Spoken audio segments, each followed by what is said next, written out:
Welcome to my presentation on level 3 linear level 3 linear equations. Okay, so let's make up a problem. Let's say I had x plus 2x plus 3 is equal to minus 7x minus 5. Well, in all of these linear equations, the first thing that we try to do is get all of our variables on one side of the equation, and then get all of our constant terms on the other side of the equation, and then it actually will become a level 1 linear equation. So the first thing we can do is we could try to simplify each of the sides. Well, on this left side we have this x plus 2x. Well, what is x plus 2x? Well, that's like saying I have one apple and now I have two apples. So here I have one x and now I have two more x's and I'm adding together, so that equals 3x. 3x plus 3 is equal to minus 7x minus 5. Now let's bring the 7x over onto the left hand side, and we can do that by adding 7x to both sides. 7x. Just as a review, we're adding the opposite, so it's negative 7x, so we add 7x, so that's why. And we do that because on the right side, these two will cancel. And the left side, we get 10x plus 3 equals, and on the right side, all we have left is the negative 5. We're almost there. Now we're at a level, what is this, a level 2 problem. And now we just have to take this 3 and move it to the other side, and we can do that by subtracting 3 from both sides. That's a 3 minus 3. The left-hand side, the 3's cancel out. That's why we subtracted 3 in the first place. And you have 10x equals, and then minus 5 minus 3, well, that equals minus 8. Now, we just multiply both sides of this equation by 1 over 10, or the reciprocal of 10, which is the coefficient on x, times 1 over 10. You could also, some people will say, well, we're just dividing both sides by 10, which is essentially what you're doing. If you divide by 10, that's the same thing as multiplying by 1 over 10. Well, anyway, the left-hand side, 1 over 10 times 10, well, that equals 1. So we're just left with x equals negative 8 over 10. And that can be reduced further. They both share the common factor 2. So you divide by 2. So it's minus 4 over 5.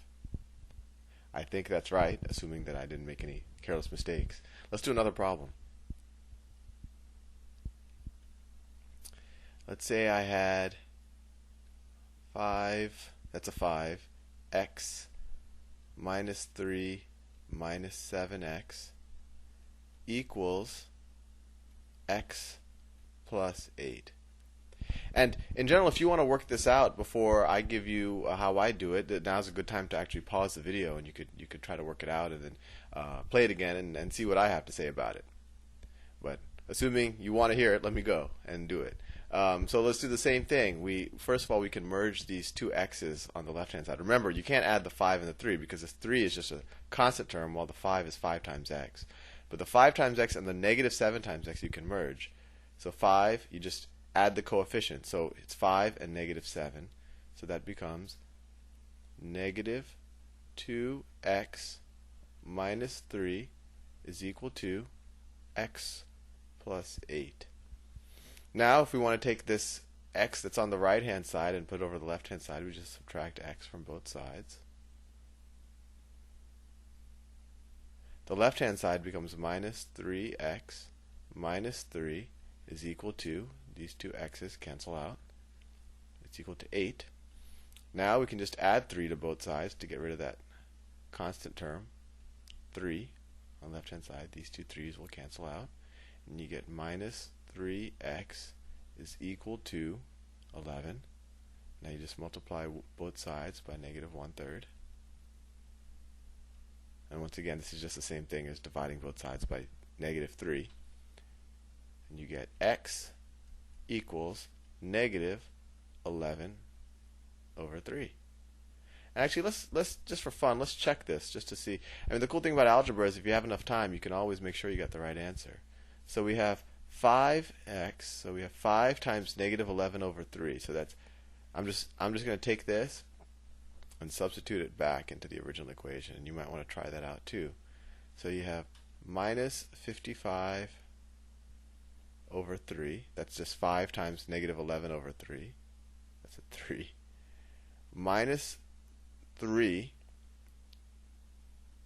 And what's 3? 3 could also be written as minus 9 over 3. I'm skipping some steps, but I think you know your fractions pretty good by this point, so that's minus 9 over 3.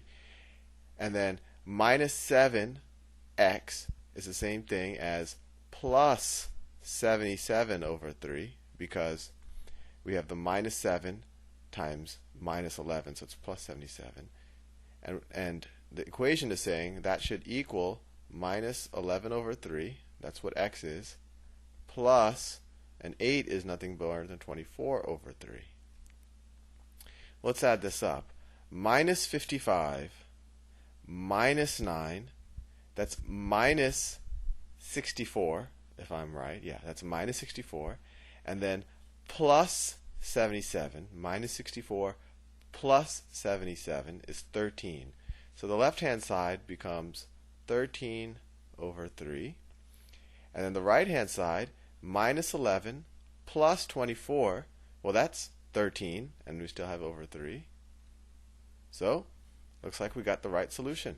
It checks out. So the correct answer was minus 11 over 3. Hopefully you're ready by now to do some level 3 problems. The only thing that makes this a little bit more complicated than level 2 is you just have to remember to merge the variables in the beginning and know that you could subtract variables or constants from both sides. Have fun.